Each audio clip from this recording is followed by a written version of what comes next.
Good afternoon, everybody. I'm in Topsfield, Massachusetts, and today I'm going to show you where the Towne family members were living in 1670.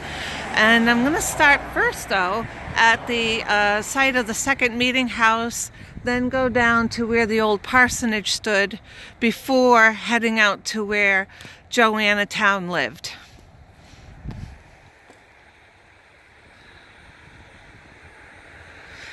So this is Pine Grove Cemetery, the old section. I'm just going to walk down a little bit.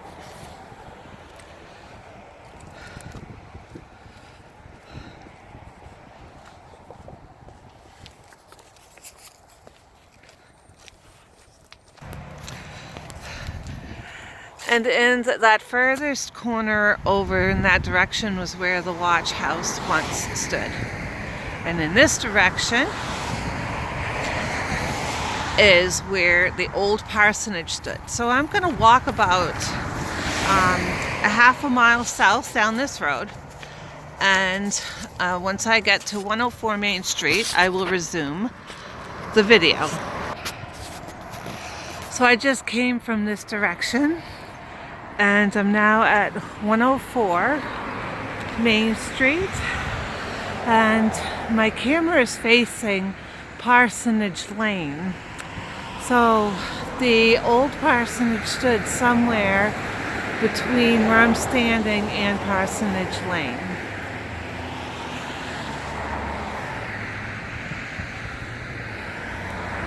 And down this way is the Topsfield Commons, and Parson Capin's house is not too far down this road on the left-hand side, up on 1 Howlett Street. So now I'm going to pause the video and I'm going to travel south about over a mile, and I'm going to head to where Joanna Towne lived. And that's actually going to be down in this direction. So I just came from this direction and I am now standing at the corner of South Main Street and Salem Road. And of course, this is where Joanna lived with William in Topsfield.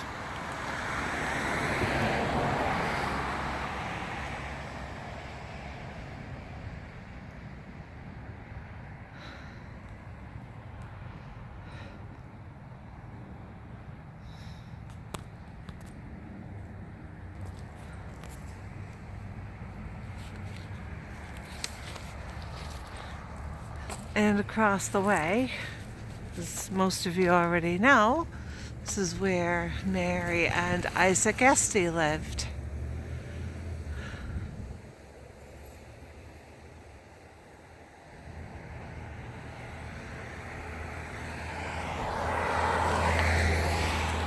So now I am going to continue down Salem Road about a mile southwest to Cross Street, where Joanna's son Joseph and his wife Phoebe Perkins Towne lived.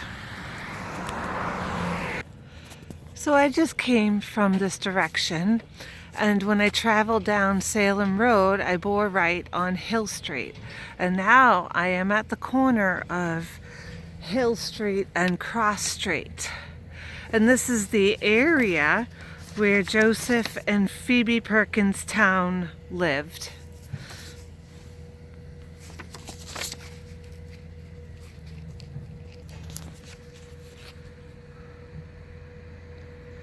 Up this road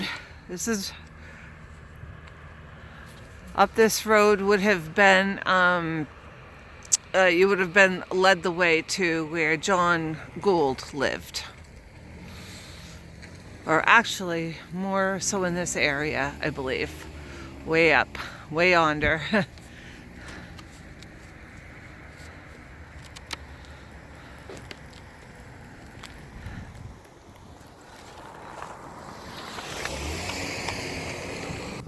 And then on the other side of this road, I believe this was one of the boundary lines to the Reddington farm.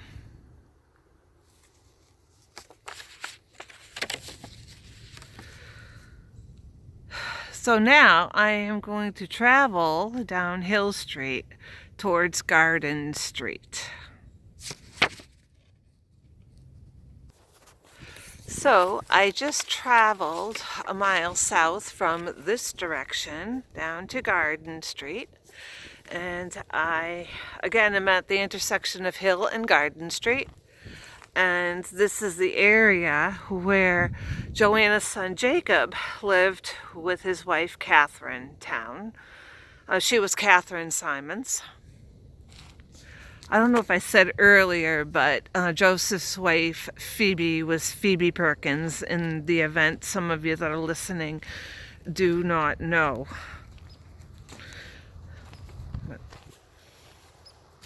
I love this rock. This rock is so awesome.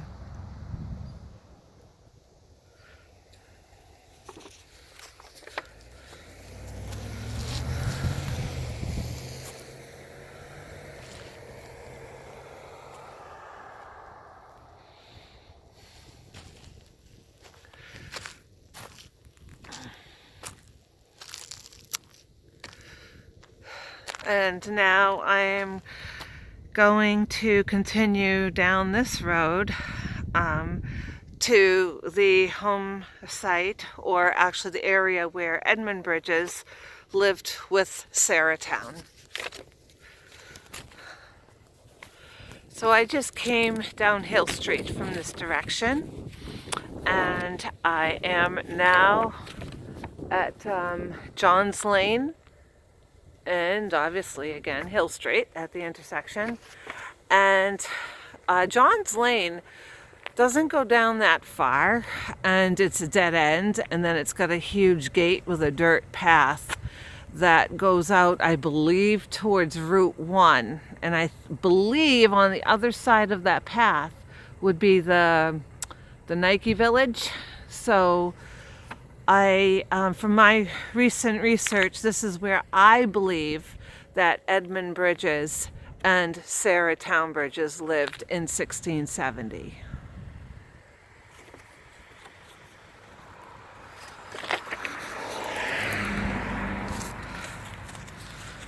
So now I've got one final stop to make, and I actually have to cross over Route 1 and take you to where Edmund Towne lived with his wife, Mary. So I am now at the intersection of, oh, let me walk up. I just want to make sure I have the right intersection. Okay, I'm a little further up. So here's Maple Street, and as you can see, the sign says over there, "To the Fair." And so it's a very interesting intersection here. And then over in this way, on the left, is Maple Lane. For those of you who want to Google this lovely intersection. So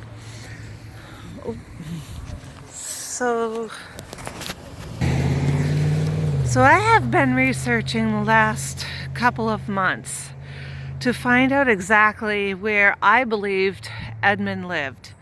So Edmund died in the latter part of the 1670s, I believe somewhere around 1676. And therefore, his home site does really not appear on any of the maps that I have seen. So I did my own research, and what's interesting is that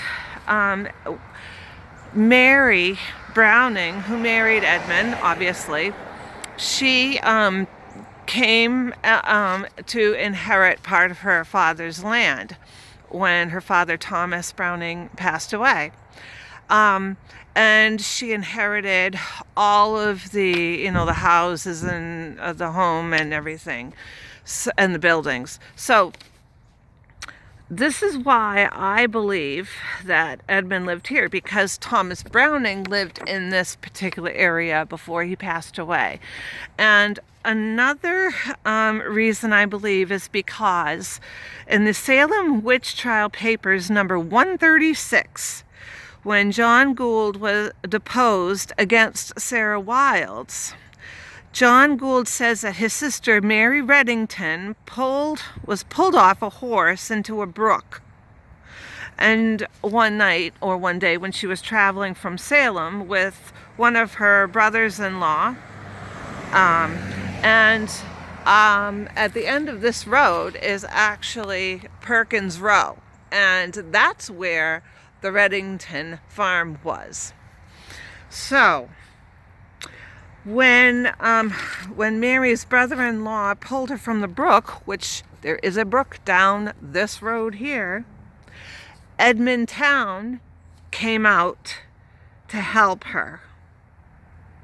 So this is why I believe that this is the area where Edmund Towne was living in 1670.